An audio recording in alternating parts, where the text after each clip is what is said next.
Bienvenidos a Relatos del Más Allá. Me encantaría saber desde dónde nos escuchan, dejen sus comentarios, los leo con atención. Y ahora, sin más, prepárense para adentrarse en cada relato. Que los disfruten. Carretera de los que no regresan. Me llamo Martín y soy trailero desde hace años. He cruzado casi todas las carreteras del norte, pero hay un tramo al que ya no entro de noche, la Federal de Torreón a Chihuahua. Lo que voy a contar pasó ahí, en una madrugada que me cambió la forma de ver las luces que aparecen en el espejo. Era octubre de 2021. Me tocó salir casi a las 11 de la noche con doble remolque cargado de abarrotes. Mientras firmaba papeles en la central, el guardia comentó, como quien no quiere la cosa, que andaban contando otra vez la historia de unos camiones sin logos que se aparecían cerca del entronque a Escalón. Según él, varios choferes los habían visto formados a la orilla del camino y luego en los registros de las casetas no aparecía ninguna de esas placas. Todos se rieron. Yo también, pero el comentario se me quedó rondando. Salí con la banda bajito y un termo de café grande. El cielo estaba cerrado, sin luna, y los pueblitos que suelen verse a lo lejos parecían apagados. El tráfico fue disminuyendo hasta quedarse en nada. Solo el haz de mis faros y las líneas blancas del pavimento marcaban el rumbo. Iba atento, pero tranquilo, hasta que empecé a notar algo raro. El kilometraje avanzaba normal, pero sentía que llevaba más tiempo del debido en el mismo tramo. Fue después de una curva larga cuando vi, a la distancia, un grupo de luces quietas a la orilla del camino. Bajé la velocidad pensando en un accidente o en unidades descompuestas. Al acercarme distinguí 3 camiones perfectamente alineados en el acotamiento, todos con los cuartos encendidos, sin triángulos ni balizas, ni una puerta abierta. No se veía gente caminando, ni choferes fumando, nada. Parecían camiones de exhibición abandonados en medio de la nada. Pasé junto a ellos casi a vuelta de rueda. Las ventanillas estaban tan oscuras que no se alcanzaba a ver si había alguien dentro. En las cajas no se leían nombres de empresa. Donde deberían ir los logotipos solo quedaban manchas opacas, como restos de calcas arrancadas con espátula. Ninguno traía placas visibles. Me pareció raro, pero pensé que podía ser transporte pirata y seguí adelante. Apenas los dejé atrás, la radio de banda empezó a fallar. Primero se escuchó estática normal, luego algo diferente. Se oían pedazos de voces encimados, como si varios operadores hablaran al mismo tiempo pero demasiado lejos. Ninguna frase se entendía completa, solo ruido que subía y bajaba. Cambié de canal varias veces y el sonido seguía. Terminé por apagar el aparato, y el silencio dentro de la cabina se sintió más pesado que el ruido. Unos minutos después miré por el espejo lateral y se me cortó el aire. Venía detrás de mí una fila de camiones a la misma distancia, ni tan pegados como para molestar ni tan lejos como para perderlos. Eran 3 unidades, con cajas blancas y cuartos fijos, iguales a las que acababa de rebasar. Mismas manchas donde alguna vez hubo logos, misma altura, misma forma de faros. Yo no había visto ningún retorno ni maniobra para incorporarse. Simplemente ya estaban ahí, siguiéndome. Apreté el volante hasta que me tronaron los nudillos. Quise convencerme de que eran otros camiones parecidos, pero uno se aprende de memoria las unidades que lo rodean. La fila se mantenía firme, copiando exactamente mi velocidad. Decidí prender de nuevo la radio para pedir compañía, aunque fuera plática tonta. Esta vez no salió ni estática. El aparato se quedó completamente mudo, como si lo hubiera desconectado. En ese tramo siempre hay alguna voz perdida. Esa noche no. Seguimos así varios kilómetros. Ningún coche de frente, ningún autobús, ninguna moto. A los lados solo se veía oscuridad plana, ni luces de ranchos, ni anuncios de gasolineras. El reloj marcaba la 1 de la mañana, pero yo sentía que llevaba mucho más tiempo atrapado en el mismo pedazo de asfalto. La fila seguía pegada detrás de mí, manteniendo la distancia exacta, como si alguien midiera cada metro. Entonces pasó lo que todavía me eriza la piel. El primer camión de la fila apagó sus luces por completo. Fueron apenas 2 segundos, pero en ese instante el tablero de mi tráiler parpadeó y la aguja de las revoluciones bajó sola, sin que yo tocara el pedal. El motor se sintió pesado, como si llevara una carga extra. Cuando miré de nuevo el espejo, ese primer camión ya no estaba. No lo vi frenar, no lo vi salirse. Simplemente dejó de existir en el espejo. Seguí manejando con la boca seca. Buscaba algún señalamiento que me dijera dónde estaba, pero no había nada. Ni letreros verdes, ni placas de kilometraje, ni anuncios viejos. Solo carretera y tinieblas. Unos minutos después el segundo camión hizo exactamente lo mismo, sus luces se apagaron de golpe y, al mismo tiempo, en la cabina se coló un olor denso, mezcla de diésel viejo con algo agrio, como almacén cerrado. El tablero volvió a parpadear y el motor perdió fuerza un momento. Cuando reaccioné y miré el espejo, el segundo camión también había desaparecido. Solo quedaba uno, viniendo atrás a la misma distancia perfecta, como si estuviéramos unidos por un cable invisible. Entendí que si esperaba a que repitiera el patrón tal vez yo sería el siguiente. Barrí la orilla con la vista hasta que, del lado derecho, distinguí un camino de terracería de servicio. Encendí direccionales y, aprovechando una recta, me aventé hacia la salida. El tráiler se sacudió fuerte al abandonar el pavimento, pero las ratas aguantaron. Avancé unos metros tierra adentro y apagué luces y motor, quedando oculto a un lado de la Federal. Desde ahí vi pasar al último camión, recto, sin frenar ni cambiar de velocidad, hasta que sus luces se perdieron en la distancia. Cuando por fin regresé al asfalto y llegué a Chihuahua, el encargado me enseñó el rastreo satelital. Según el sistema, mi tráiler había estado detenido casi 1 hora en medio del tramo. Años después supe que 3 unidades blancas desaparecieron en esa zona sin dejar rastro. Desde entonces evito esa ruta cuando oscurece. Y si no me queda de otra, en cuanto siento que el tramo se alarga de más, bajo la velocidad y reviso los espejos con cuidado. Si alguna vez manejas por allá y ves que una fila de camiones sin logo se te pega por el acotamiento y copia exactamente tu ritmo, no des por hecho que son compañeros de ruta. Algunos ya no pertenecen a ninguna empresa ni aparecen en ninguna bitácora. Solo van buscando a quien se quede con ellos en la carretera de los que no regresan.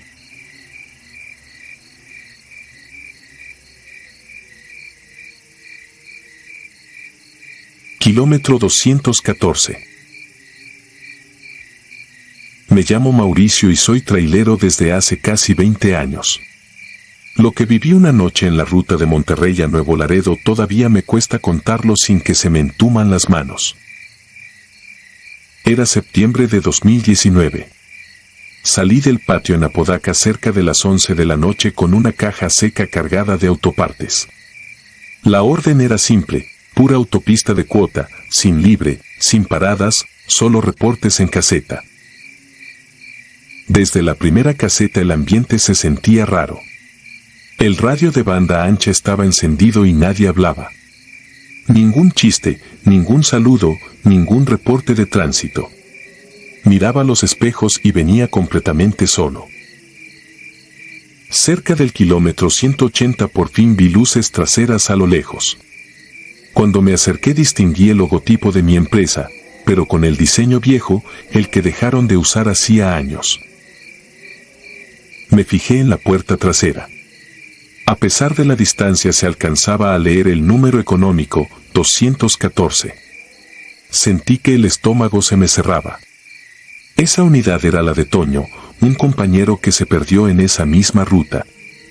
A él y a su tráiler jamás los encontraron. Quise pensar que estaba cansado y leyendo mal. Tomé el micrófono del radio y pregunté. «Unidad adelante, ¿me copias?» Solo respondió la estática. Cambié de frecuencia, lo intenté de nuevo. Nada. El canal se sentía muerto. Volví a ver la caja. La puerta iba ligeramente chueca y en una esquina se veía una abolladura idéntica a la de la 214 cuando todavía estaba en el patio. De pronto el tráiler de adelante se desvió hacia la libre sin poner direccional. Yo no tenía motivo para seguirlo. Las reglas de la empresa eran claras, nada de libre de noche. Aún así, cuando reaccioné ya estaba metido en la salida detrás de él, con la direccional encendida como si lo hubiera decidido con calma. En cuanto dejé la autopista el pavimento cambió. Era más áspero, sin alumbrado, y el monte se cerraba de los dos lados. El teléfono se quedó sin señal y el GPS tardó en marcar la nueva ruta. Solo veía las luces de la 214 unos metros adelante. Unos kilómetros después apareció a la orilla una cruz de metal con flores. La conocía bien, era la de Toño. Cada vez que pasábamos por ahí bajábamos la velocidad y tocábamos el claxon. Esa noche las flores parecían frescas y el nombre en la placa se distinguía con una claridad extraña para la hora. Saliendo de una curva cerrada me encontré con un bloqueo. 3 camionetas de doble cabina atravesadas tapaban el carril. Había varios hombres encapuchados junto a ellas, todos armados. Uno levantó la mano para que me detuviera. Otro empezó a caminar hacia la cabina. Busqué las luces del tráiler que iba adelante. Ya no estaban. No había caja, ni rastro de nada. No había manera de que hubiera ganado tanta distancia ni espacio para salirse. Solo quedaba mi unidad acercándose al retén. Frené hasta donde pude sin clavar la carga. Quedé a pocos metros de las camionetas. Veía los rostros cubiertos, las armas, los chalecos. El hombre que venía hacia mí golpeó el estribo y señaló la orilla, ordenando que apagara el motor. Otro se plantó frente al cofre apuntando al parabrisas. En ese momento el aire cambió dentro de la cabina. Una corriente helada entró de golpe aunque las ventanas seguían cerradas. El volante vibró entre mis manos y las luces del tablero parpadearon. Detrás de mí se escuchó el frenazo brutal de una unidad pesada, tan cerca que pensé que me empujaría contra las camionetas. Miré por el espejo lateral.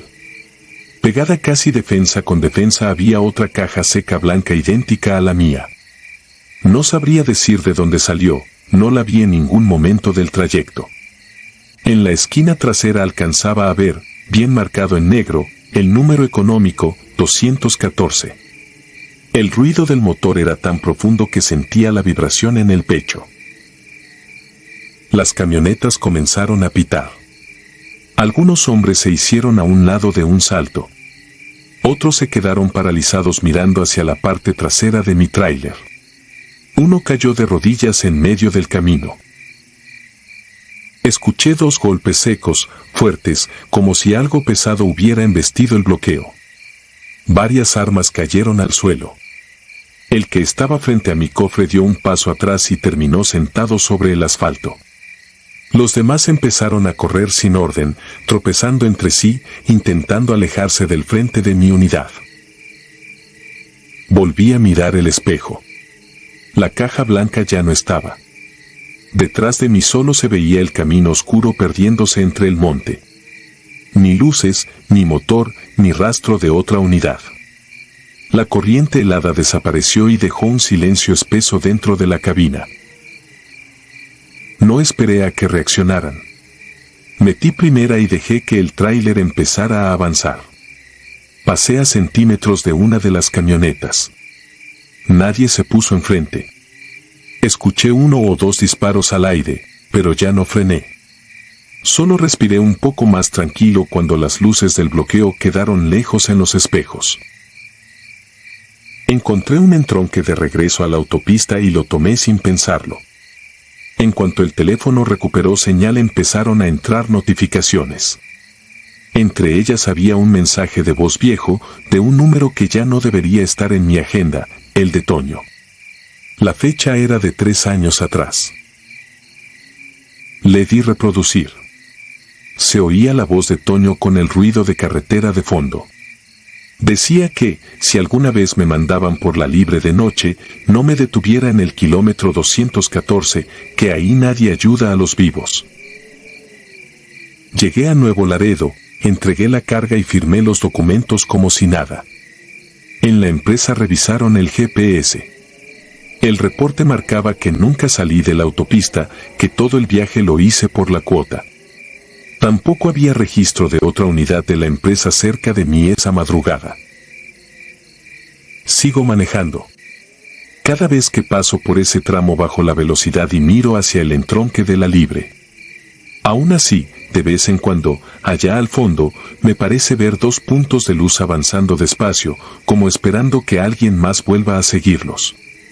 Yo ya entendí que ese tramo no está hecho para los vivos.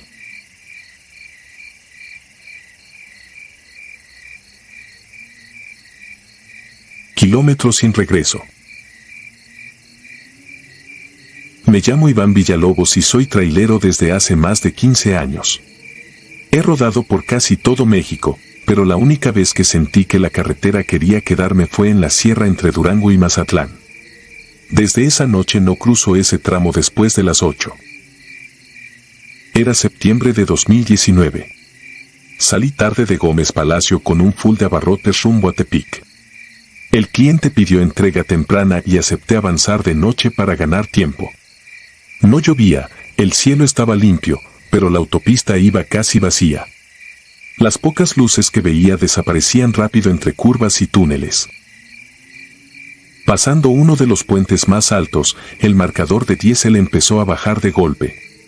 Tenía calculada una estación antes del tramo pesado, pero cuando llegué la encontré apagada, con las bombas sin energía y la entrada bloqueada.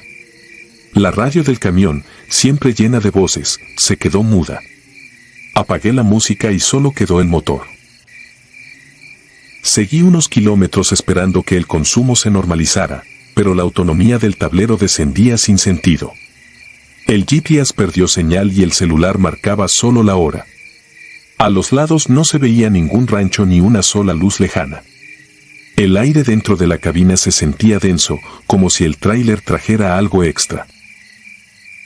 Cuando ya pensaba orillarme y esperar a que amaneciera, vi a la derecha un letrero verde viejo, símbolo de bomba y una flecha. El nombre de la estación estaba borrado por el sol. Juraría que nunca lo había visto y conozco esa ruta de memoria, pero la aguja ya tocaba el límite. Tomé la salida. El camino lateral era estrecho y bajaba entre pinos.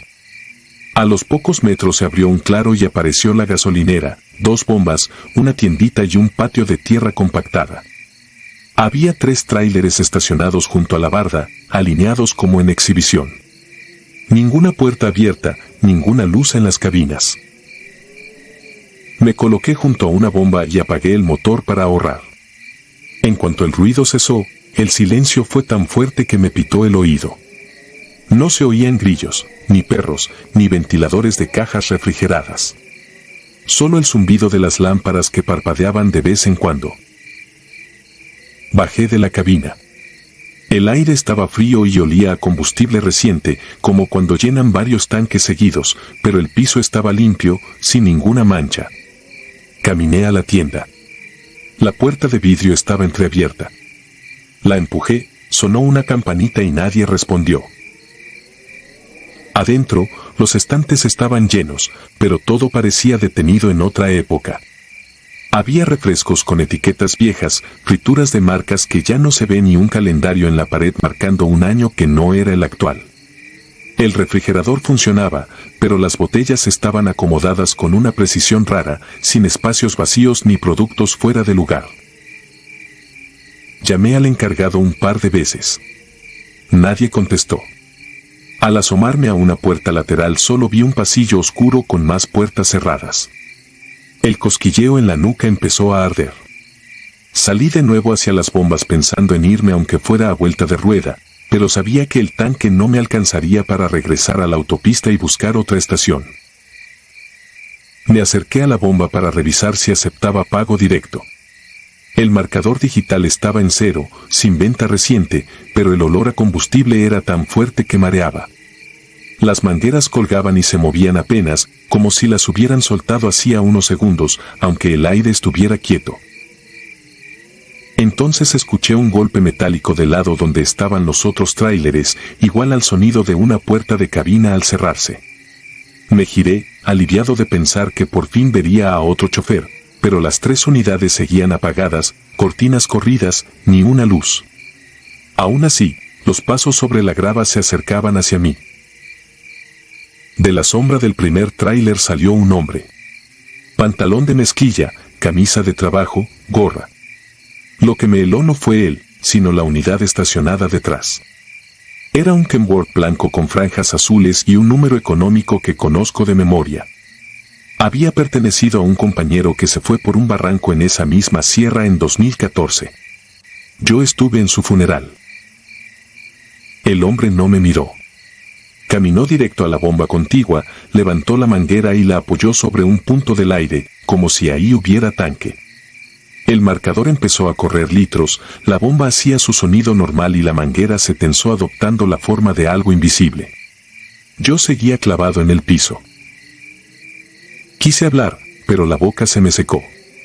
En ese momento, sin que el tipo moviera los labios, escuché dentro de la cabina de mi tráiler una voz clara, con la misma entonación de mi compañero muerto, diciéndome como si estuviera sentado a mi lado: «Te tardaste».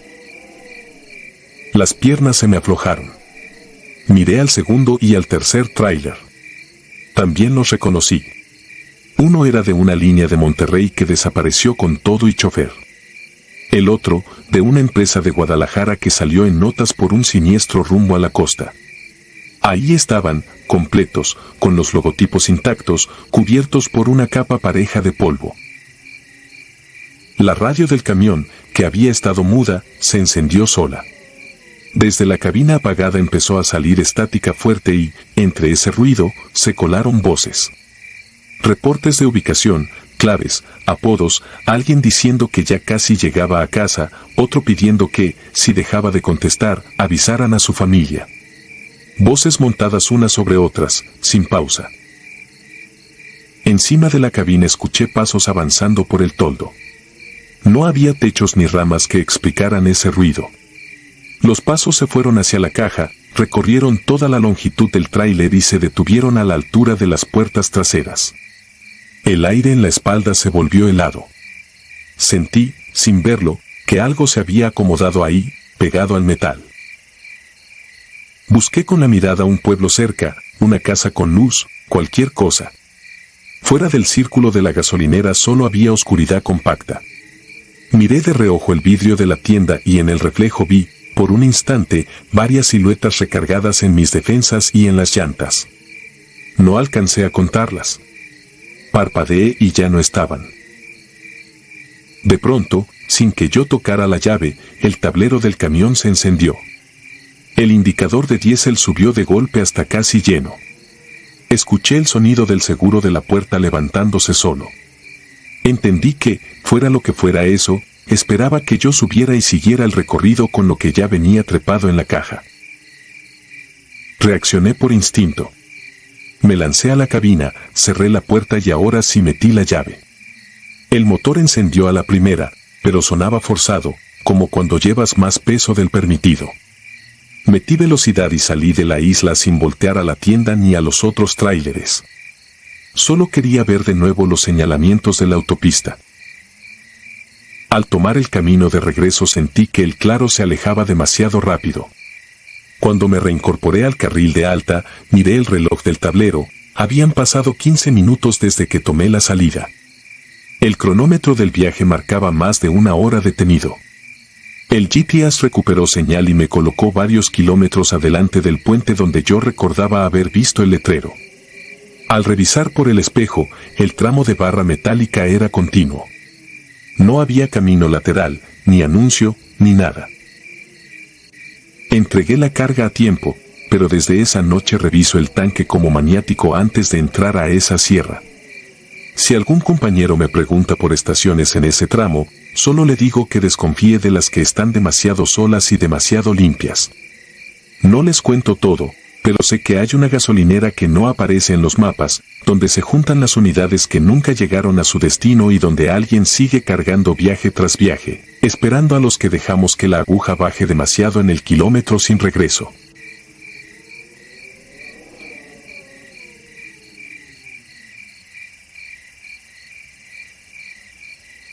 la caja fría.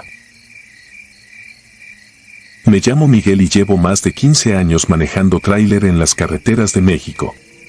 He visto accidentes, asaltos, balaceras a lo lejos, he dormido en pensiones donde hasta los perros parecen desconfiar de uno, pero nada se compara con lo que me pasó en el 2020, en una ruta que, sobre el papel, era de lo más normal, Altamira, Tamaulipas, hasta San Luis Potosí, por la Libre y luego agarrando la 57.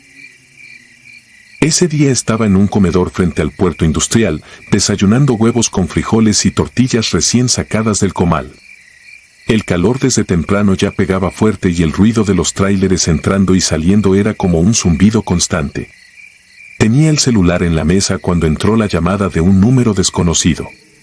No voy a repetir la conversación completa, solo diré que era un tal licenciado Arce, que decía hablar a nombre de una fundación médica. Querían mover un contenedor refrigerado con material biológico para un hospital privado en San Luis. Bien pagado, todo facturado, ruta directa, sin paradas largas y, sobre todo, sin abrir la caja por ningún motivo. No era raro que pidieran eso cuando se trataba de medicinas delicadas, vacunas o cosas así. Lo que me brincó fue el tono del tipo. No sonaba como los de logística, sonaba a alguien acostumbrado a mandar, pero no desde una oficina de tráileres. Aún así, en este trabajo a veces escoges entre lo que te da mala espina y lo que te mantiene pagando la renta, así que acepté.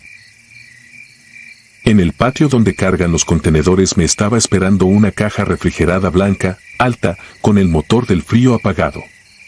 Tenía sellos nuevos y unos códigos que no entendí, pero sí alcancé a leer, en una etiqueta pegada de lado, la palabra donaciones. Un operador de montacargas me ayudó a acomodarla y firmé los papeles. Cuando el guardia de la caseta revisó la orden, me miró raro, como si quisiera decir algo y se arrepintiera. Solo estampó su firma y me regresó la carpeta. Salí del puerto cerca del mediodía. El sol rebotaba en el asfalto y el motor del refrigerado empezó a trabajar, ese ronroneo constante que uno termina ignorando. El tramo hasta Ciudad Mante pasó sin novedad, salvo un par de topes mal señalados y un retén donde apenas me revisaron. Lo raro comenzó ya rumbo a Ciudad Valles, en esa parte donde la carretera se mete entre cerros y cañaverales y las curvas parecen iguales todas. Primero fue el frío. No afuera, sino dentro de la cabina. Bajé un poco el clima porque sentí la piel de los brazos enchinada, pero el aire estaba apagado. Aún así, el parabrisas se empezó a empañar por dentro, como si yo fuera en invierno, no en pleno calor huasteco. Miré la pantalla del control del refrigerado, marcaba 4 grados, luego 2, luego subía a 6 y volvía a bajar. Eso no debía pasar, esas cajas son bastante estables. Luego llegaron los golpes. 3, secos, en la pared que separa la cabina de la caja. No eran vibraciones de la carretera, eran como cuando alguien pega con la palma abierta, con desesperación, y luego se queda quieto. Pensé en cajas mal sujetas, en una tarima que se había recargado mal, en cualquier cosa que no implicara que hubiera alguien ahí atrás. Pero en cuanto la mente pone esa imagen, ya no se la quita. Pasando Valles paré en una gasolinera vieja, de esas donde todavía hay bancas metálicas y la tienda huele a café recalentado. Bajé a cargar diésel y, mientras el surtidor hacía su trabajo, caminé alrededor del tráiler. Los sellos seguían intactos, sin marcas de palanca ni nada. Puse la mano en la puerta de la caja y el metal estaba tan frío que me ardió la piel. Del borde inferior salía un hilito de vapor, como si por dentro tuvieran una cámara de sacrificio. Regresé a la cabina, pero antes de subir volví a escuchar los golpes, esta vez más constantes, más rabiosos, acompañados de algo que no quiero adornar, eran lamentos. No gritos claros, pero sí sonidos que solo hace una garganta humana. Sentí el estómago encogerse. Me quedé plantado junto a la llanta, viendo el contenedor, dudando entre marcar al licenciado, llamar a la policía o simplemente arrancar y fingir que no oía nada. Terminé llamando al contacto. Me contestó al primer tono.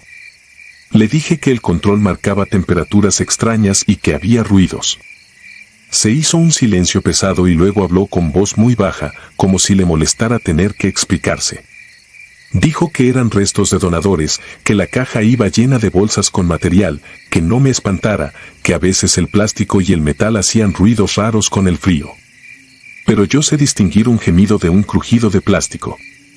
También me dijo, con una firmeza que me hizo apretar los dientes, que no había autorización para abrir nada, que si lo hacía me iban a caer problemas encima que no quería imaginar.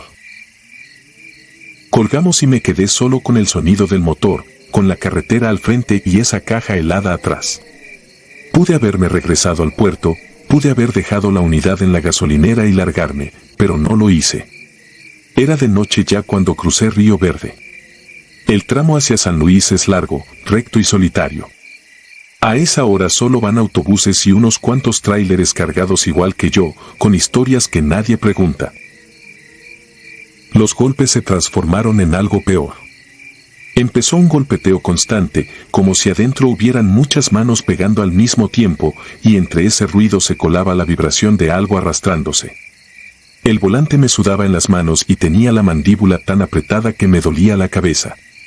Había momentos en que el ruido se detenía por completo y ese silencio repentino era peor, porque me dejaba esperando el siguiente impacto. A unos kilómetros de San Luis, antes de llegar a un entronque donde suele haber patrullas, vi luces azules a lo lejos. Un retén. Dios sabe que nunca me había alegrado de ver un operativo hasta ese día. Me hicieron la seña de orillarme. En cuanto el oficial se acercó a la puerta, la caja volvió a vibrar con furia, como si quienes estuvieran dentro hubieran olido la presencia de uniformados. El policía se asomó por la ventanilla y me preguntó de dónde venía y qué llevaba. Le di la carpeta. Sus ojos pasaron por las hojas y vi cómo se le borraba el gesto rutinario. Me dijo que apagara el motor, tanto del camión como del refrigerado. Lo hice. El sonido se murió y entonces todos escuchamos, él y sus compañeros, los golpes que venían del contenedor, ahora sin ningún ruido que los tapara. Uno de ellos se llevó la mano al arma, otro intercambió miradas con el oficial. No hicieron preguntas, no bromearon. Solo pidieron el número del contacto en los documentos y se apartaron a hablar por radio. Pasaron minutos eternos. Yo ya no sentía las piernas. En un momento dado llegó una camioneta blanca sin logos, con vidrios polarizados. Bajaron dos hombres con chalecos que no tenían ningún emblema visible, pero traían una seguridad en el caminar que no era la de los operadores de carretera. Hablaron con los policías a un lado, lejos de mí, señalando la caja mientras los golpes seguían, cada vez más débiles. Uno de esos hombres se acercó a la puerta de mi lado. No olvidaré su cara. Ni siquiera trató de fingir cordialidad. Me dijo que la carga era de una institución nacional, que venía de una exhumación masiva en el norte, que eran restos en traslado, que los ruidos eran efecto de la presión y el frío, que entendían mi impresión pero que todo estaba autorizado. No mencionó leyes, no mencionó sellos oficiales. Solo añadió que era mejor que yo llegara a la bodega de destino, firmara y me olvidara del viaje. La orden era clara, seguir. Los policías se hicieron a un lado, la camioneta se colocó detrás de mí y me escoltó el resto del trayecto. Entramos a San Luis por una zona industrial que yo no conocía, alejada de la carretera libre, con naves gigantes sin letreros. En una de ellas se abrió un portón metálico y me hicieron meter la unidad en reversa. Todo muy rápido, muy limpio. Apenas detuve el tráiler, un grupo de hombres con overoles y cubrebocas se acercó a la caja. Uno de ellos anotaba algo en una tabla. Otro me pidió firmar de recibido y entregado. No me dejaron ver cuando abrieron. Me hicieron pasar a una oficina pequeña, con un escritorio, un ventilador y una cafetera apagada. Me dieron un agua caliente y me dijeron que esperara. A través del vidrio esmerilado alcanzaba a distinguir sombras moviéndose, camillas, algo que parecía una plancha de metal. De vez en cuando llegaba hasta mí un olor mezcla de cloro fuerte y algo más pesado, dulce, que se metía en la cabeza y en el estómago. Cuando por fin me dieron luz verde para irme, ya eran casi las 5 de la mañana. Yo estaba vacío, sin ganas de discutir ni de pedir más explicación. Solo quería salir de ahí. Me pagaron en efectivo, más de lo acordado. En el sobre venía, además, una tarjeta con un número escrito a mano por si quería volver a trabajar con ellos. No he vuelto a llamar. Lo que sí pasó fue que, semanas después, en una pensión de Matehuala, vi en las noticias de madrugada una nota breve sobre un hallazgo en San Luis, una bodega vinculada a tráfico de órganos y cuerpos sin identificar, ubicada en una zona industrial al oriente de la ciudad. La imagen del helicóptero mostraba desde arriba los techos de varias naves. Una de ellas tenía en la entrada un portón igualito al que se abrió aquella noche para que yo entrara. Apagué la televisión, pero eso no detuvo los ruidos en mi memoria. Desde entonces, cada vez que engancho una caja refrigerada y en el espejo veo el contenedor blanco detrás de mí, siento que, aunque vaya vacío, algo viene golpeando desde adentro, pidiendo que lo saque a la luz. Y sé que, si vuelvo a transportar algo parecido, tal vez ya no sea solo mi conciencia lo que se quede en la carretera.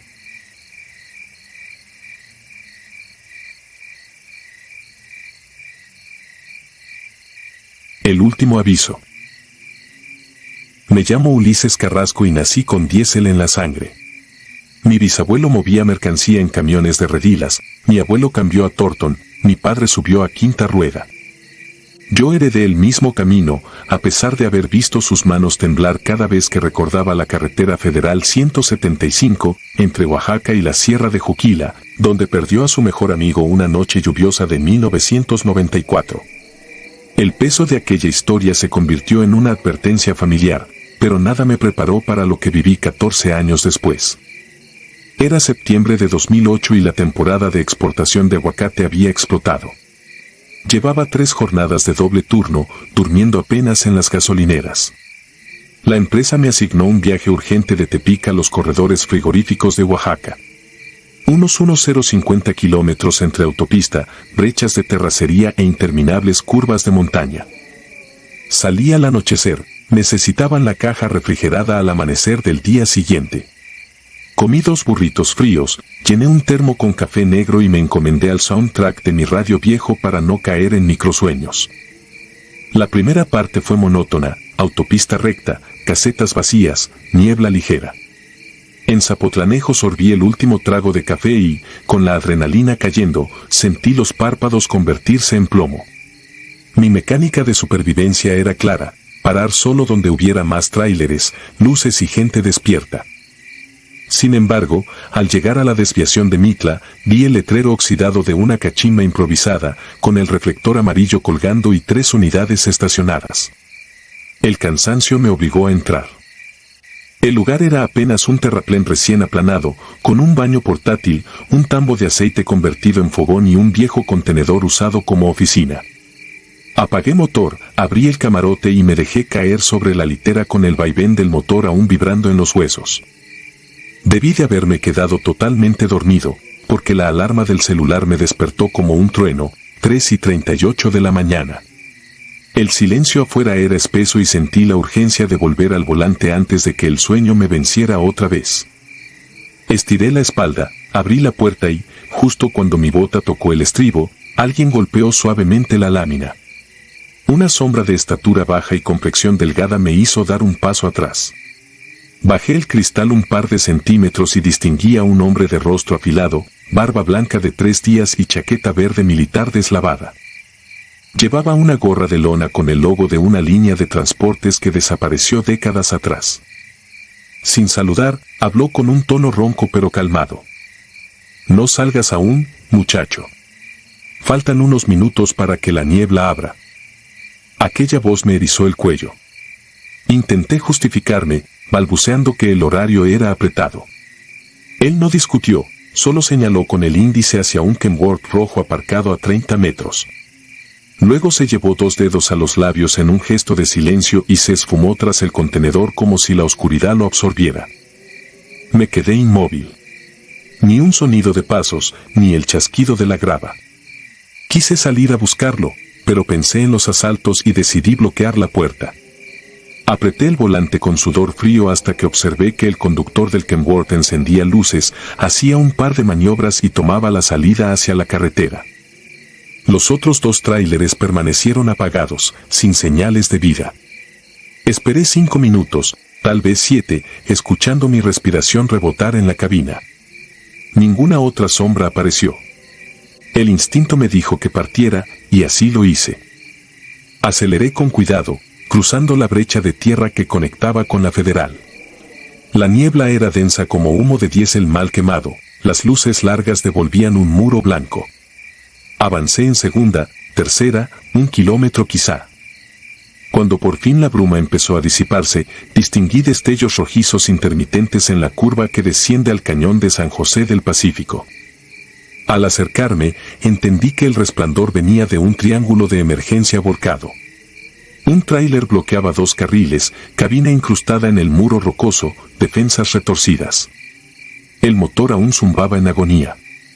Frené a raya, descendí con la lámpara y el pecho oprimido. La pintura roja de la carrocería estaba recién arañada, la llanta delantera izquierda seguía girando despacio. No había más vehículos implicados ni señales de ayuda. Caminé hacia la cabina, el chofer yacía en el asiento, cabeza gacha, sangre calentando el vidrio. El impacto lo había tomado sin freno. Fue entonces cuando noté la gorra. Una gorra de lona, idéntica a la del hombre que me habló minutos antes, tirada sobre la alfombra de la cabina. Sentí que la sien izquierda latía como martillo y retrocedí sin mirar 2 veces. Llamé a emergencias, di coordenadas temblando, subí a mi tráiler y cerré seguros. El operador de la línea pidió que aguardara, pero el terror me empujó a seguir. Conduje despacio, esquivando derrumbes, hasta que las luces del amanecer tiñeron de rosa los cerros. Llegué a la planta con retraso, pero mi jefe solo vio el embarque y firmó recibos. Mientras revisaban la carga, busqué información en la radio de Banda Civil, un fatal accidente de madrugada, tráiler rojo, conductor sin identificar, misma ruta. Apagué la frecuencia cuando escuché que la unidad viajaba cargada de fruta en descomposición desde Michoacán. El reportero añadió que el peso excedía por toneladas la norma y que la pendiente se lo había tragado. Dormí en un hotel de paso. O mejor dicho, cerré los ojos y navegó mi mente entre imágenes de la gorra, los faros parpadeantes, la figura silenciosa junto a mi puerta. Desperté sudando. Marqué a mi padre para contarle todo, no quería omitir un solo detalle. Del otro lado, escuché un largo silencio, luego un suspiro tan hondo que creí que la llamada se había cortado. Mi padre rompió la pausa con voz quebrada. Tu tío Leonel. El hermano menor de tu abuelo. Su gorra era así, chaqueta militar, voz cascada. Murió en la 175 cuando su Kenworth perdió frenos, exactamente en esa bajada, un 14 de septiembre. Hoy se cumplen 14 años. Sintió que mi garganta se cerraba. Intenté recordar si alguna vez vi una foto suya. Solo tenía vagas referencias de sobremesas familiares. Entonces mi padre añadió algo que me hundió el estómago. Él siempre decía que un trailero prevenido salva 2 vidas, la propia y la del que viene atrás. Juró que si podía, avisaría desde el más allá. Colgué sin poder responder. Pasé la tarde en la cabina, contemplando el parabrisas como si fuera un espejo empañado de otro mundo. Por primera vez, el tráiler me pareció ataúd con ruedas. Antes de iniciar el regreso, verifiqué frenos, presión de llantas, aceite, luces, seguros, todo 3 veces. El miedo se volvió mi manual de operación. La segunda noche, al llegar de nuevo a la cachimba improvisada, la busqué desde la carretera, ya no estaba el contenedor, ni el baño portátil, ni el tambo convertido en fogón. Solo quedaban huellas de llantas y una pila de grava aplanada. Detuve el motor, descendí. En mitad del silencio, un viento helado levantó polvo y, por un segundo fugaz, creí distinguir la silueta del hombre de la gorra a contraluz de la luna. Parpadeé y no había nada. Agradecí en voz baja, subí a la cabina y continué ruta. El diésel rugió, pero sentí la estela de una segunda respiración acompañándome, una presencia familiar que pesaba lo justo para recordarme que cada curva podía ser la última. En la próxima pendiente, reduje a cuarta aunque el motor protestara. No volví a ignorar el sueño, ni la intuición, ni los avisos que doblan los límites de la lógica. Hoy conduzco menos. Entreno a nuevos choferes sobre rutas seguras, pero siempre cierro mis charlas con la misma historia. Les digo que, en el pavimento mexicano, hay fantasmas que no buscan asustar sino evitar otra lápida en la orilla. Les pido que escuchen los golpes suaves en la puerta, que decodifiquen los silencios extraños de la madrugada. No necesitan creerme, solo basta que, alguna noche, si una voz cansada les dice espera unos minutos, aguarden.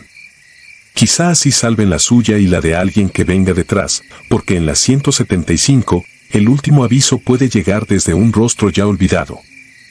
Nunca supe el nombre del chofer del Kenworth rojo. Lo único cierto es que, de no haber obedecido aquel consejo improbable, mi familia estaría contando otra versión de la tragedia. Y yo sería otra cruz de metal oxidado plantada en la curva, donde los vivos apenas frenan lo suficiente para persignarse antes de seguir perdiéndose en la neblina.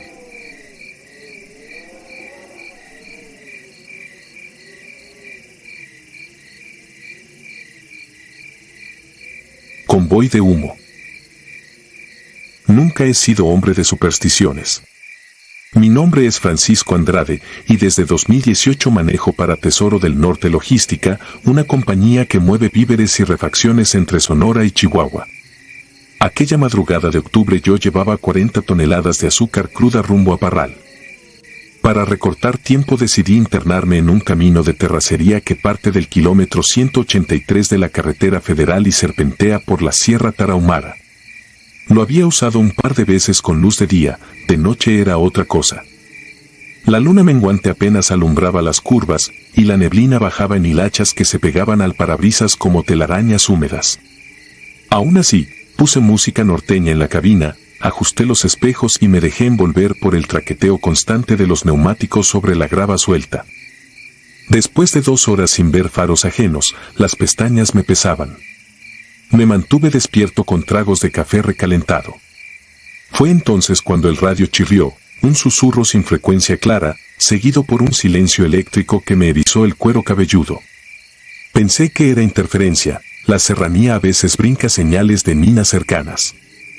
Al volver la vista al frente distinguí, a lo lejos, una fila de luces rojas danzando en la bruma. Calculé unos 5 tráileres avanzando pegados, demasiado pegados, casi como si compartieran un mismo remolque interminable. Respiré aliviado, compañía en mitad de la nada siempre es consuelo, sobre todo cuando un retén clandestino puede salirte al paso. Aceleré con suavidad para alcanzarlos. Las placas eran extrañas, opacas, como cubiertas por polvo antiguo. Intenté marcarles en la banda 19, la habitual entre colegas, pero del altavoz solo brotó un crujido metálico, como un cuchillo arrastrado sobre piedra. Toqué la bocina, ninguna cabeza giró. Me coloqué a la par del último camión. Dentro, el conductor permanecía rígido, cuello ladeado, las manos aferradas al volante. No pestañeaba. Cuando la luz de mi cabina le barrió el rostro advertí que los ojos eran 2 cavidades oscuras, vacías, y la boca colgaba abierta en un gesto quieto. Sentí un vuelco en el estómago. Aflojé el acelerador, pero el motor bramó, el tráiler parecía ser empujado por una pendiente que no existía. Clavé el pie en el freno. Las llantas traseras resbalaron sobre el cascajo, levantando una nube que me nubló la vista. El remolque serpenteó sin volcar por puro milagro. Cuando por fin me detuve el corazón martillaba tan fuerte que temí reventar una vena. Miré por el retrovisor, la caravana se alejaba lenta, majestuosa, perdiéndose en la neblina como un animal prehistórico que se deslizara entre árboles invisibles. Apagué la música para escuchar algo, lo que fuera. Silencio absoluto. Ni grillos ni motores. Solo el tic-tic del motor enfriándose. Pensé en dar la vuelta, buscar la carretera principal, pero retroceder un tráiler cargado en aquella terracería angosta era sentenciarme a quedar varado. Encendí de nuevo, respiré hondo y seguí, prometiéndome mantener distancia si las luces reaparecían. Kilómetro a kilómetro el sendero se volvió más estrecho, con barrancos apenas protegidos por matorrales secos. Mi mapa indicaba que faltaban 60 kilómetros para empalmar con el asfalto rumbo a Valleza. Sin embargo, el odómetro marcó 40, luego 50, y el empalme nunca llegó. Empecé a sospechar que algo, no sé qué, me obligaba a dar vueltas en círculo. Pasó una hora más. El gaso bajaba rápido y la aguja de temperatura coqueteaba con lo rojo. Fue entonces cuando vi de nuevo el convoy. Emergió de una curva cerrada, pero ahora los camiones tenían las luces intermitentes, como si me invitaran a unirme. Los remolques portaban lonas rasgadas que dejaban ver costales ennegrecidos, quizá carbón, quizá algo peor. Bajé la velocidad. Sus faros parpadeaban al azar, iluminando pedazos de monte y reflejando ojos de ganado que nunca mugió. Quise mirar el reloj del tablero, pero el cristal se había empañado por dentro con un vaho gris que olía a humedad añeja, a bodega abandonada. Un letrero salió de la nada: San Benito 5 kilómetros.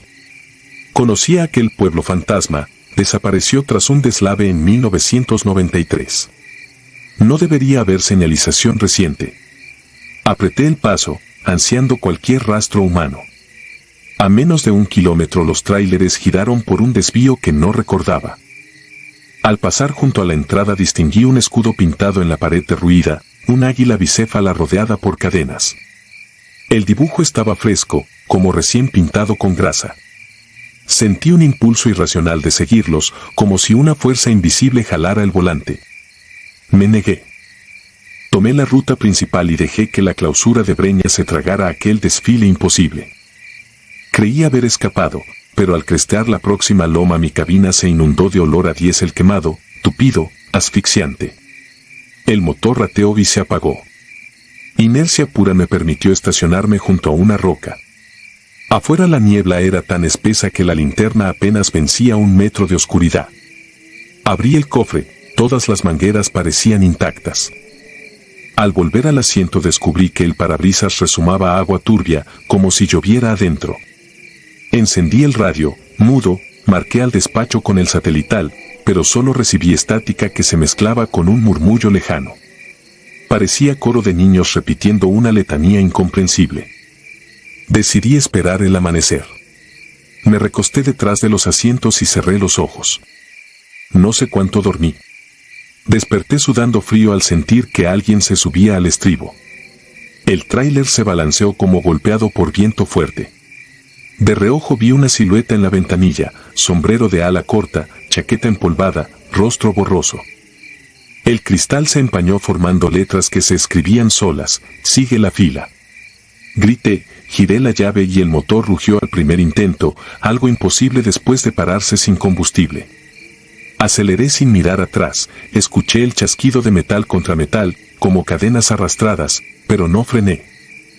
El cielo empezó a aclarar con un gris pálido. Entre los árboles apareció un rótulo moderno: Entronque el Vergel 2 kilómetros. Casi lloré de alivio, conocía esa pequeña gasolinera. Al acercarme vi que el edificio estaba reducido a cimientos carbonizados. Solo quedaba la marquesina retorcida y el surtidor número 3, chorreando un líquido negro que se evaporaba antes de tocar el suelo. No había pájaros. No había viento. El sol, sin embargo, ya delineaba la sierra con un fulgor anaranjado. Pensé que la pesadilla acabaría al llegar la luz, como en los cuentos. Me equivoqué. Volví a la cabina para revisar el GPS. El mapa mostraba una línea recta sin fin, sin cruce ni retorno, y la posición permanecía fija, como si el camión estuviera quieto aunque el tacómetro marcaba 80 por hora. Entonces el retrovisor interior reflejó una columna de polvo levantándose detrás y al fondo, las luces del convoy alineadas, eternas. Venían sin prisa, sabiendo que tarde o temprano me alcanzarían. Quise arrojarme por la puerta, pero mis manos no respondían, estaban pegadas al volante, igual que las del chofer sin ojos que había visto antes. Mi visión empezó a oscilar. Noté la piel de los antebrazos cubierta por una costra gris, el mismo polvo que cubría sus rostros. Comprendí que aquel camino era un bucle sellado por alguna tragedia antigua. Un derrumbe, una emboscada, quizá un pacto mal cerrado. No importaba. Yo formaría parte del tren espectral en cuanto el cuerpo cediera. Con un último esfuerzo recité la oración que mi madre me enseñó y apagué las luces, esperando que la oscuridad me tragara sin dolor. Sentí el impacto de otro remolque golpeando la defensa y el silbido del aire estrellándose contra la cabina. Luego, un silencio inmenso, como un océano sin fondo. Desperté en la clínica de Parral 3 días después. Un campesino me encontró desmayado junto al tráiler, estacionado a la orilla de la carretera principal. El motor estaba intacto, el tanque lleno hasta el cuello, y la carga ni siquiera se había movido. Los paramédicos dijeron que sufrí una crisis nerviosa. Quizá tengan razón. Sin embargo, quise revisar algo, la defensa trasera. Allí, sobre la pintura azul, descubrí un roce fresco, idéntico a la marca que deja un paragolpes cromado de tráiler viejo. Como los que usaban en los 80. Vivo con ese recuerdo desde entonces. Cada vez que cruzo la sierra dejo el radio apagado y la vista fija en la línea blanca del acotamiento.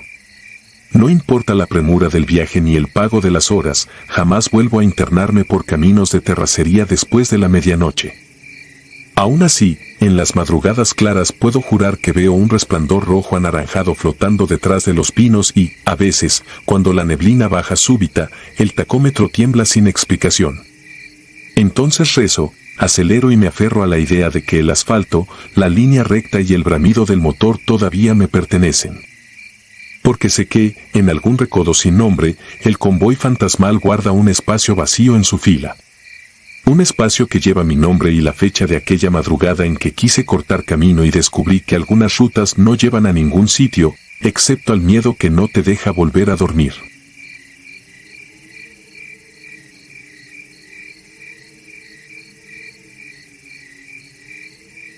Carne de asfalto. Me llamo Manuel Castañeda y no soy de contar fantasías. Desde 2019 conduzco un tráiler tolva para una cementera que surte a rancherías perdidas entre la chontalpa tabasqueña y la selva campechana. Prefiero las rodadas nocturnas, el calor cede, el motor ruge parejo y hay menos retenes. Pero la madrugada del 12 de agosto de 2021 me demostró que la oscuridad también transporta su propio cargamento. Aquel viaje empezó en Paraíso, Tabasco. Llevaba 28 toneladas de clinker rumbo a un depósito cercano a Eselchacán, Campeche. Era ruta conocida, salgo de la Federal 180 y corto camino por una brecha de terracería llamada El Suspiro, 12 kilómetros rectos entre potreros, manglares y montes. Los viejos dicen que El Suspiro era un ramal ferroviario nunca inaugurado, por eso la terracería es ancha, lisa y sin curvas, perfecta para mantener velocidad constante. Esa noche lloviznaba. La llanta del remolque levantaba una niebla rastrera que las luces altas apenas vencían. El olor a lodo y vegetación podrida entraba por los respiraderos, pegándose a la garganta como ceniza húmeda. Me mantenía alerta, a esas horas se atraviesan venados, tapires, a veces un cocodrilo que viene del estero. Frenar un Kenworth cargado con piso mojado exige anticipación. Kilómetro 7. A la derecha se alzaban unos ceibos gigantes, sus raíces parecían dedos buscando sacar algo del suelo. Entre los troncos distinguí un par de destellos ámbar, simétricos, a la altura de mis faros. Supuse que era un mapache encandilado. Pero cuando avancé otros 20 metros, vi que los reflejos estaban en medio del camino, no a la orilla. Reduje la marcha. Las luces revelaron dos siluetas agazapadas sobre la terracería. Eran perros, pero no coincidían con ninguna raza que conozca. Medirían casi 1,5 metros a la cruz, el lomo abultado formaba una joroba tensa, como si la piel estuviera rellena de algo grumoso que se desplazaba al moverse. El pelaje, en vez de brillar con la lluvia, parecía tejido con hilachas de istle empapado. El primero era gris ceniciento, el segundo, más grande, tenía manchas del color de la carne viva. Solté el claxon un instante. El sonido rebotó contra los montes y regresó distorsionado, parecido a un lamento distante. Los animales no se apartaron. Entonces bajaron las cabezas al unísono y escuché un quejido grave, un gruñido con aire humano, como si intentaran hablar con cuerdas vocales atrofiadas. Pisé el freno hasta 40 kilómetros por hora. No podía detenerme por completo, la tolva patinaría. Las bestias se incorporaron sobre las patas traseras. Ahí supe que no eran perros. Eran criaturas erectas, cubiertas con esa piel de estropajo, y sus articulaciones cedían de forma antinatural, como rodillas colocadas al revés. Cada una sostenía algo entre los dientes, un trozo de tela azul marino, quizás mezclilla empapada de barro. Me invadió una sensación que nunca había sentido, ni siquiera cuando se me atravesó un tráiler sin luces en la autopista de Cadereyta. Era un miedo viscoso pegado a la nuca, un presentimiento de que estaba contemplando algo que el cerebro no quiere traducir. Al reducir a 30, las ruedas salpicaron piedras. El ruido hizo que la criatura gris ladease la cabeza. Sus ojos centellearon de rojo dentro de dos cuencas hundidas, no era reflejo de mis faros, aquel brillo parecía salir de la carne misma. El ser abrió la boca y dejó caer la tela. Entonces emitió una risa que no era risa, una sucesión de chasquidos y gorjeos, como si alguien triturara vidrio dentro de un saco húmedo. Instintivamente bajé la ventanilla unos centímetros para asegurarme de que no era el ruido de mi motor. El aire que entró estaba helado, imposible en agosto tabasqueño, y traía un hedor ácido, mezcla de metal oxidado y vísceras. Volví a subir el cristal. Al hacerlo, el parabrisas se empañó desde fuera, cubriéndose de una película grasosa. El monstruo manchado se adelantó un paso y raspó la terracería con las arpas delanteras, generó un crujido similar al de un costal de cal arrastrándose. Vi que sus dedos, porque eran dedos, no pezuñas, terminaban en uñas negras y curvas, más gruesas que un cincel. No sé por qué no retrocedí. Quizás el cerebro sobrecargado decidió que lo más seguro era atravesarlos. Engrané segunda, aceleré despacio. Las bestias giraron los cuellos al mismo tiempo, sin mover el torso, como un búho descompuesto. Su risa subió de tono, ahora mezclada con un silbido que hacía vibrar el chasis. Llegué a 20 metros de ellos cuando ocurrió lo que me hizo desear jamás haber tomado el suspiro. De entre la maleza del lado izquierdo emergió un tercer ser. Era más pequeño, de color terroso, y arrastraba algo tras de sí. Al principio pensé que era una rama. Al enfocar mejor, vi una bota de trabajo atada todavía a un pie humano. El resto de la pierna desaparecía dentro del matorral, como si estuviera engullida por la tierra. Sentí un latido en los oídos más fuerte que el freno de motor. Comprendí que aquellas cosas no buscaban asustar, estaban cazando y habían cobrado al menos una víctima. Me imaginé al dueño de esa bota, quizá otro chofer, quizá un campesino atrevido a cruzar la brecha de madrugada. Apreté el claxon sin soltarlo. Las tres criaturas se encorvaron, enseñaron los dientes y lanzaron un bramido cargado de rabia húmeda. El sonido atravesó las láminas de la cabina y pareció cristalizarse en mi pecho. Tuve un instante para decidir, frenar y quedarme varado o aventarles las 28 toneladas encima. Elegí lo segundo. Hundí el acelerador. Las ruedas patinaron 1 metro y agarraron tracción. El velocímetro rebasó 50 por hora cuando el monstruo gris se impulsó hacia el tráiler. Alcancé a distinguir la silueta de un hocico abierto golpeando la defensa. El impacto sacudió el volante, mi hombro se descolocó un segundo. Sentí que algo raspaba la puerta del copiloto, y el vidrio vibró con un golpeteo violento, como si una mano empuñada insistiera en entrar. La adrenalina me nubló. No parpadeé durante 500 metros. Cuando despegué la vista del retrovisor interior, vi una mancha oscura escurriéndose por la chapa de la puerta, parecía grasa vieja mezclada con sangre. Los retrovisores externos temblaban, pero no había siluetas persiguiéndome. Solo el camino recto y la neblina rota por mis luces. Kilómetro 11. Divisé la caseta improvisada de la cementera, una barda de bloc y un portón verde. Toqué el claxon 3 veces, como dicta el protocolo. Nadie contestó. A esa hora debía haber un velador. Aparqué a un costado, dejé el motor encendido y caminé a la garita. Encontré la puerta abierta. Dentro, la radio crepitaba en un canal vacío y una taza de café derramada humeaba aún. No había señales de lucha, pero tampoco de la persona que debió recibir la carga. Regresé al tráiler para tomar el celular.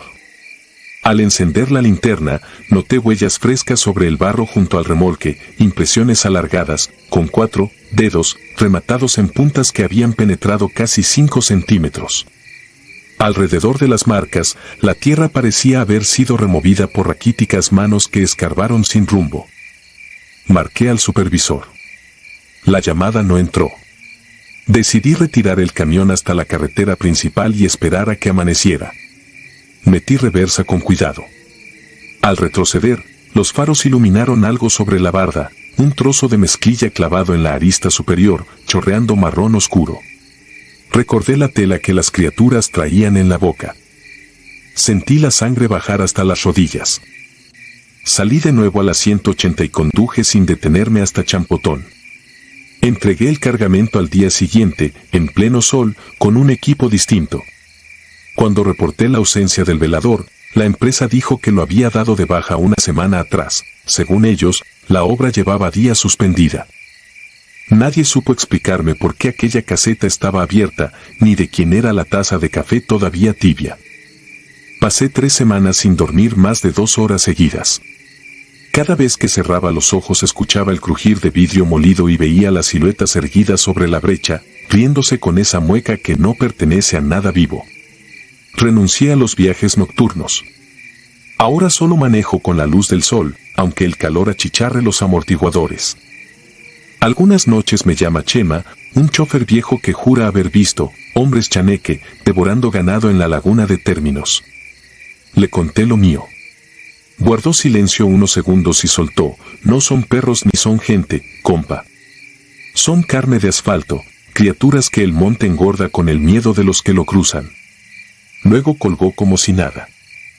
No sé si Chema tenga razón, pero cada que paso por el Suspiro de día, miro las ramas cercanas al camino, muchas están rotas a la altura exacta del parabrisas de un tráiler.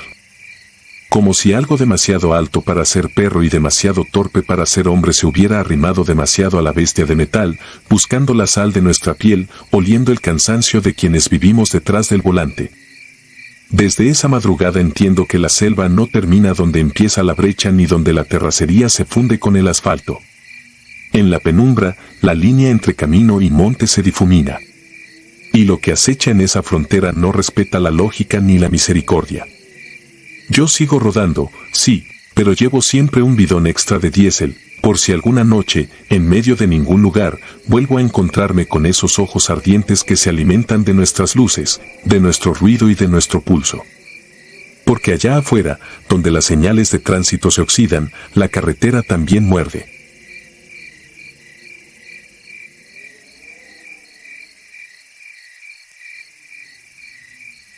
Ojos de fuego. No diré mi nombre ni la ruta exacta por razones que entenderás cuando termines de leer esto, pero basta con saber que llevo casi 40 años subido en un tráiler, tragando asfalto desde los manglares de Veracruz hasta las planicies polvorientas de Sonora. Era febrero de 1999 y el trabajo me obligó a cruzar la Sierra de la Revolcada, un tramo poco transitado de la carretera estatal que une Zacatecas con Durango. Los viejos dicen que allí el diablo cobra peaje cuando bajan los bancos de neblina, pero nunca he sido supersticioso, me basta con el cronómetro de entregas y mi bitácora. Aquella noche salí del patio de maniobras a las 22:30 con 30 toneladas de varilla calibrada. La llanta de repuesto iba amarrada con un grillete nuevo, el tanque lleno y el radio encendido en la frecuencia de costumbre, aunque el zumbido de estática era tan espeso que apenas se distinguían los corridos que ponía la estación de Fresnillo. En cuanto dejé atrás el último poblado, un caserío de 4 postes de luz amarillenta, la oscuridad se cerró como puerta de corral. Ni un tráiler adelante, ni un auto detrás, solo el reflector cónico de mis faros sobre el pavimento cuarteado. Llegar a ese silencio absoluto no es inusual en rutas largas, pero aquella vez el aire traía algo eléctrico, un presentimiento que erizaba la piel. Más o menos a la media hora, el altímetro del tablero marcó los 2000 metros y comenzó la parte sinuosa, curvas estrechas que trepan y bajan entre riscos, sin barandales, con barrancos que se pierden en la negrura. Reduje a quinta, dejé que el motor retumbara ronco y mantuve la vista firme sobre la línea discontinua. Fue entonces cuando vi los 2 puntos rojos a la distancia. Pensé que eran los cuartos traseros de algún camión averiado, pero los focos no estaban a ras de suelo, flotaban a la altura de la mirada de un hombre parado en medio del carril. Alcé la palanca de luces para pasar a altas y, por un instante, las pupilas incandescentes parecieron dilatarse, como si respondieran al destello. No frené, Algo muy hondo me gritó que no lo hiciera. Solo giré levemente el volante y rocé el acotamiento para pasar de largo. Pude distinguir, al cruzarme, la silueta de un individuo delgado, vestido con un abrigo viejo que flotaba en el aire inmóvil, sin que el viento de mi paso lo agitara. Ni rostro, ni manos, solo aquel par de carbones al rojo vivo. Lo perdí en el retrovisor, pero el latido en el pecho siguió martillando. Subí el volumen del radio para ahogar la respiración y un chasquido violento rasgó la transmisión. De la bocina salió un gruñido, algo entre la voz humana y el crujir de cuero mojado, luego silencio. Regresó la estática, pero ya no era uniforme, traía un tic-tac irregular, semejante a paso seco sobre grava. Miré el espejo lateral derecho y, contra toda lógica, vi en el pavimento el resplandor rojizo de dos ojos que rodaban tras la caja como faros de motocicleta, solo que no había asfalto iluminado alrededor, ni silueta de carro alguno. Pisé el acelerador, la máquina trepó a los 100 kilómetros por hora. Aún así, el tic-tac se intensificó y algo golpeó la puerta de aluminio de la caja con un ruido hueco, como si hubiera lanzado piedras a la lámina. Volvió el golpe, esta vez más cerca de la cabina. Quise convencerme de que era una rama, tal vez una roca desprendida del cerro, pero ningún objeto natural golpea dos veces a intervalos tan precisos, y menos en recta. El tráiler se estremecía como bajo ráfagas de viento que no existían. Por el parabrisas vi un recodo que desemboca en el puente El Espinazo, un dosel angosto de concreto sobre un arroyo seco. Lo crucé sin bajar la velocidad, pero, justo al salir del puente, el motor dio un tirón y el tablero parpadeó. El tacómetro cayó a cero, los faros apagaron y la caja automática saltó a neutral. A esa hora, sin luz, el camión se volvió un proyectil ciego de 50 pies. Instintivamente tiré del freno de aire y la columna de humo de las balatas se alzó en la penumbra. El fierro chirrió un grito largo que me heló la sangre. El vehículo se detuvo en mitad del carril, ladeado, envuelto en vapor de anticongelante. Solo entonces los faros volvieron a encenderse, pero no mostraron la cinta asfáltica vacía sino el cuerpo de aquello. Estaba pegado al cofre, un torso descarnado con piel gris, el vientre hundido como cuero reseco, los brazos estirados más allá de la lógica, articulados al revés. Tenía la cara pegada al parabrisas, y donde deberían ir los pómulos había cavidades oscuras de las que brotaba luz roja líquida. Esa cosa exhaló un vaho negruzco que empañó el cristal y dibujó una mancha semejante a una mano, pero de dedos desiguales y puntas huesudas. No sabré describir el olor, era algo entre ozono, carne podrida y diésel quemado. Sacudí la cabeza, busqué la palanca para meter reversa, mas el motor volvió a apagarse. El radio estalló en un chillido al ras de la audición humana, casi me revienta los tímpanos. De pronto, el tráiler se estremeció con un impacto en el techo, luego otro al costado, como si aquello brincara sobre la cabina, inspeccionando. Sentí pasos resbalar por la lámina y un arañazo prolongado recorrió la pintura del costado, rasgando hasta el acero. No quise salir ni asomarme, la razón se aferró al volante como un náufrago. Entonces recordé el botón de emergencia del radio, la frecuencia que enlaza al centro SCT. Presioné. Se escuchó mi propia voz distorsionada, código 56, unidad parada en kilómetro 213, necesito apoyo. El resto se perdió en interferencia. Cuando solté el botón, contestó otra señal, clara, firme, de un colega que dijo llamarse Toro Liso. Informó que venía apenas 5 kilómetros atrás con doble remolque de acero y que alcanzaría mi posición en 10 minutos. Su voz sonó tan normal que casi me convence de que todo era una alucinación por cansancio. La criatura dejó de golpear y todo quedó en un silencio mortal. No pájaros, no viento, ni siquiera el clic de los cables de alta tensión que cruzan las montañas. Me quedé inmóvil, esperando un nuevo ataque, pero el cristal delantero empezó a empañarse otra vez, y al desvanecerse la neblina interna, vi su silueta parada a unos 40 metros al frente, justo donde comenzaba la siguiente curva. Se erguía con las piernas arqueadas, las costillas marcadas, como un venado famélico.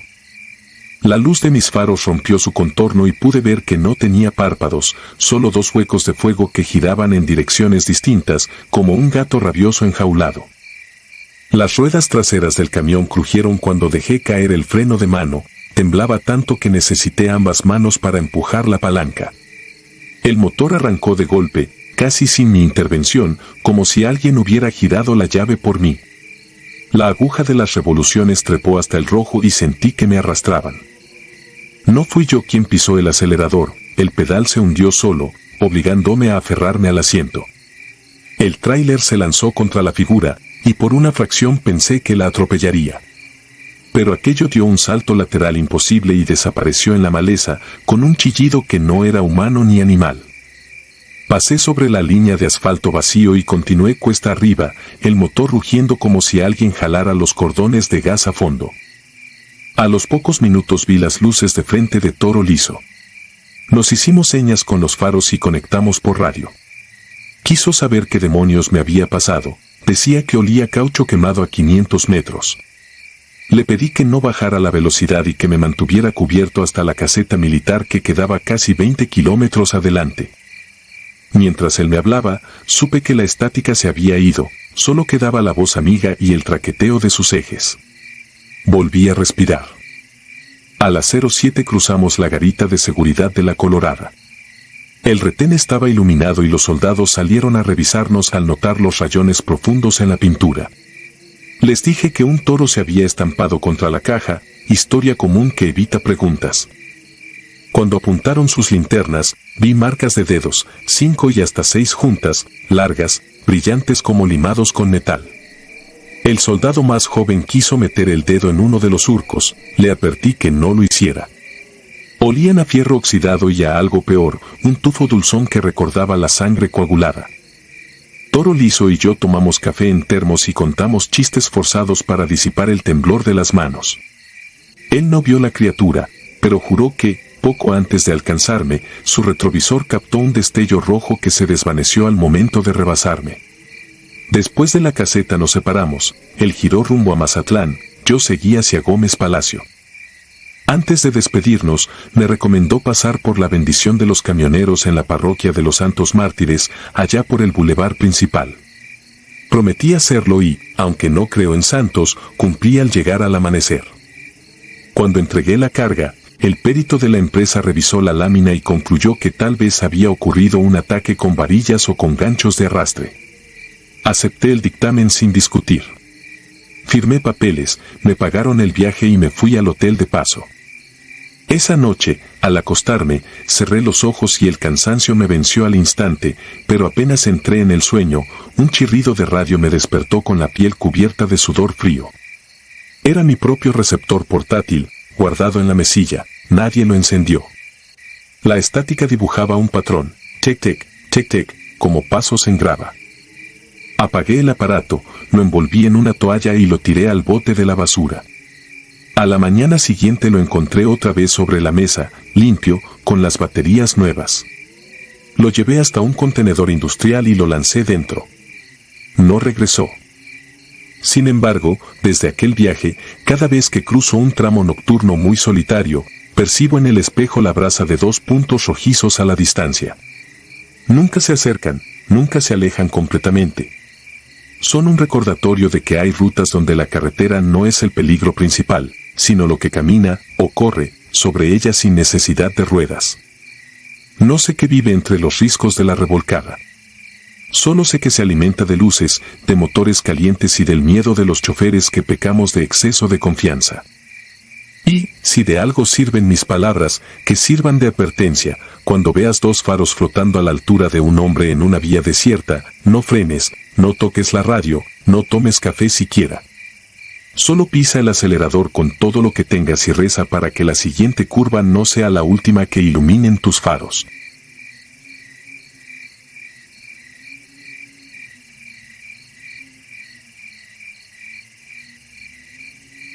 Termo 103. Me llamo Efraín y llevo 15 años jalando tráiler con caja refrigerada. Esa madrugada de 2019 salí de Mazatlán con destino a León, filete empacado al vacío, -2 grados centígrados en el termo 103, remisión sellada, tiempos apretados. Mi Kenworth de 680 rugía parejo, tanque lleno con diésel uva, llantas en 100 libras por pulgada cuadrada, luces revisadas. Sabía la ruta de memoria, 15D, el tramo de Jala, luego la 80D hacia San Juan de los Lagos y de ahí a la 45. Nada que no hubiera hecho 1000 veces, pero ese viaje empezó mal desde el patio. El encargado de la bodega me entregó el sobre con papeles y el control de temperatura. No abras la puerta por nada. Si falla el termógrafo, llamas, dijo sin mirarme. No le di vueltas. En este oficio las instrucciones raras llegan con el frío del amanecer y se van con el siguiente flete. Sellé la caja, ajusté la quinta rueda y salí antes de que aclarara. La autopista iba casi vacía y el mar quedaba atrás como un recuerdo húmedo. Pasé la caseta de Plan de Barrancas, luego el retén militar donde solo me preguntaron origen y destino. El termógrafo marcaba estable, -2 grados centígrados sostenidos. Puse café en el vaso térmico, subí un poco el volumen del canal del radio, puro ruido. Sobre la zona de Compostela el viento lateral pegaba curioso, como si algo empujara desde la oscuridad. El tractor corregía, yo corregía, y la aguja seguía al centro. A la altura de Chapalilla sonó el teléfono, número desconocido. Contesté con el manos libres. Una voz seca, sin saludo, me soltó que había un accidente grande más adelante y que me desviara por una salida rural antes de Ixtlán para reincorporarme kilómetros después. Colgó sin esperar respuesta. Revisé Waze, nada. Google, nada. En la pantalla del CB apareció un chispazo de estática, luego silencio. Pensé en halcones jugando a desviar a incautos, pero la ruta propuesta coincidía con un camino secundario que conocí años antes cuando se cayó un puente. Dudé. El reloj corría y el pescado no perdona. Tomé la salida. El asfalto cambió a pavimento parchado, luego a concreto con grietas. Subidas cortas, curvas ciegas, árboles cerrándose como dientes. La caja golpeaba suave en los baches, el termógrafo seguía fiel, -2 grados centígrados. Avancé entre ranchos dormidos y postes con lámparas muertas. En un cruce, un pickup sin placas se emparejó, me rebasó lento y desapareció sin acelerar. No me gustó. Seguí con los hombros tensos, mirando por los espejos más que al frente. A los 20 minutos vi el primer detalle raro, un marcador de kilómetro pintado a mano, torcido, con un número que no correspondía a ninguna libre que yo recordara. Luego otro, y otro, con la misma caligrafía descuidada. El GPS perdió señal. El radio quedó mudo. El velocímetro marcaba 70, pero la sensación era de avanzar en un pasillo demasiado largo. Un olor leve, a salmuera rancia, se coló por las rejillas. El termo 103, pensé, quizá una junta húmeda. Abrí apenas la ventila. Aire tibio, nada más. Al llegar a un puente angosto, vi un cono de tránsito mal puesto, casi al centro. Frené, bajé a quitarlo, dejé la cabina encendida con las intermitentes. El río abajo sonaba hondo. Tomé el cono, lo aventé a la orilla y entonces escuché 3 golpes secos desde la caja, muy claros, como si alguien hubiera pegado con la palma contra el metal. Me quedé quieto con el cono en la mano. Miré el sello, intacto. Me obligué a respirar y a contar. Fue el viento, me dije. Entré a la cabina, revisé el termógrafo, -2 grados centígrados, ninguna alerta. Seguí. La desviación se alargó más de lo razonable. Volví a intentar señal. Nada. A ratos, el camino parecía repetirse, un árbol con una llanta colgando, un puesto oxidado de cocos, una barda pintada con letras que no alcanzaba a leer. Juraría que ya los había pasado, pero el odómetro sumaba kilómetros. En la siguiente recta volví a oírlo, 3 golpes, espaciados, insistentes, ahora acompañados por un crujido largo que viajó desde la parte delantera de la caja hasta el fondo. El termo 103 vibró y subió 1 grado por segundos, luego regresó. Apreté el volante. Sabía de historias de gente escondida en refrigeradas, de los que se quedan sin aire cuando la desesperación los hace golpear hasta la sangre.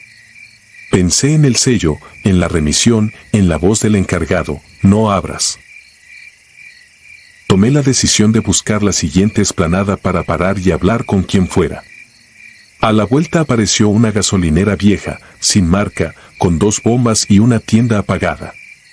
Había un tráiler estacionado, sin placas, y un perro flaco dormido junto a la puerta. Entré despacio, dejé la máquina en punto muerto, bajé. El aire olía a humedad encerrada. El otro tráiler tenía telarañas en las válvulas del gladán. No había nadie. Caminé hasta detrás de mi caja y puse la mano en la lámina. Fría, vibrando leve. 3 golpes. Esta vez lo sentí en la piel. Pensé en arrancar el sello. Pensé en el pescador que me cargó el hielo y en la multa si perdía la cadena de frío. Pensé en una mano al otro lado pidiendo salir. Me temblaron los dedos. En ese punto llegó un auto, paró detrás y se apagó. De él bajó un hombre con chamarra oscura, sin prisa, con una carpeta plástica. Saludó con la barbilla y dijo que era de inspección estatal. No traía uniforme. Me pidió papeles en un tono neutro, sin forzar. Se los di, apuntó algo que no alcancé a entender y señaló la caja. Oí golpes. No contesté. Señaló el sello. ¿Trae mercancía viva? Negué. Entonces habrá que abrir. La frase me cayó como piedra. Miré alrededor. La tienda seguía muerta, el perro ni se movía. El otro tráiler, inmóvil, parecía parte del concreto. El supuesto inspector se acercó a la chapa con movimientos seguros, como quien ha hecho eso muchos años. Me vi en el reflejo del acero, ojeras, sudor. No traigo autorización para romper el sello, dije. Él alzó los hombros, casi divertido. ¿Prefiere que levantemos acta por obstrucción? Dio 2 pasos, dejó la carpeta en el guardafango y chasqueó la lengua, impaciente. Ahí fue cuando lo vi bien. El logotipo bordado en la chamarra no correspondía a ninguna dependencia y el auto no tenía placas.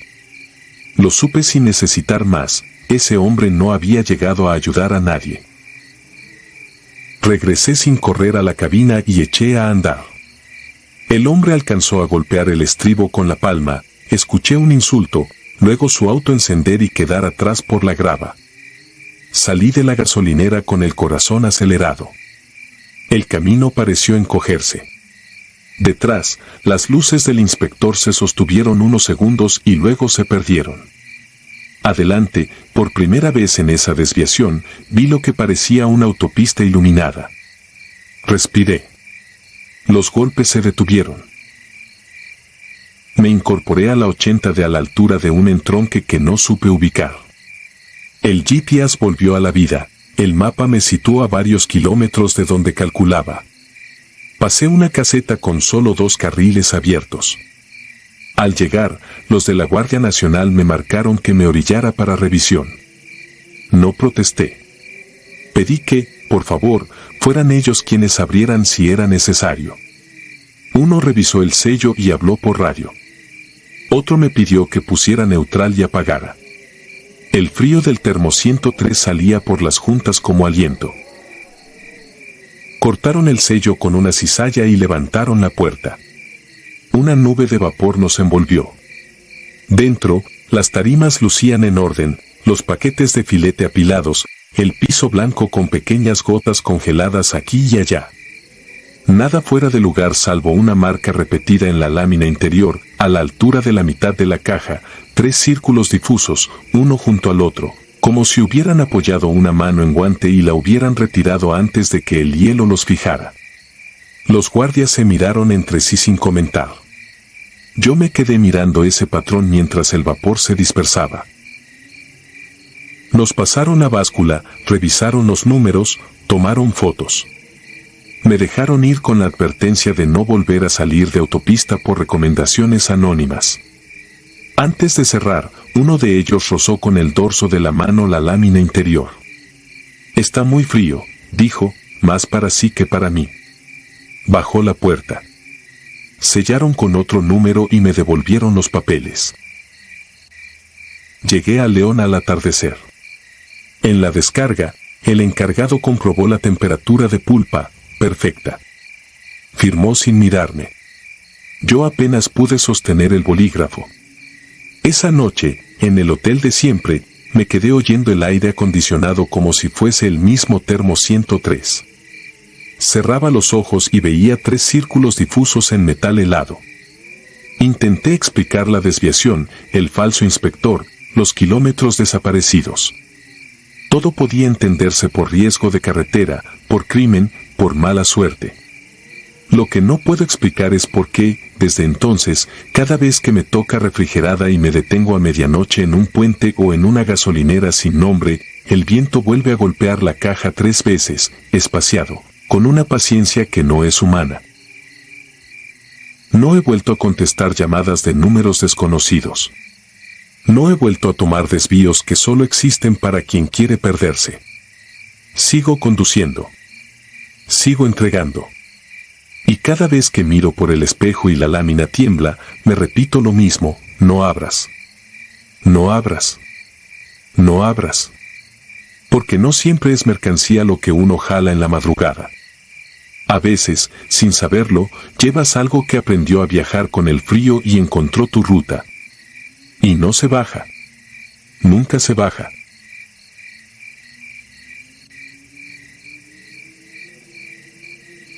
Si te gustaron estos relatos, regálanos tu like y déjanos tu comentario, y no olvides suscribirte al canal para que sigas recibiendo las notificaciones de los próximos relatos. Tu apoyo nos ayuda a seguir creciendo dentro de YouTube. Nuevamente, mil gracias y nos vemos en el próximo relato.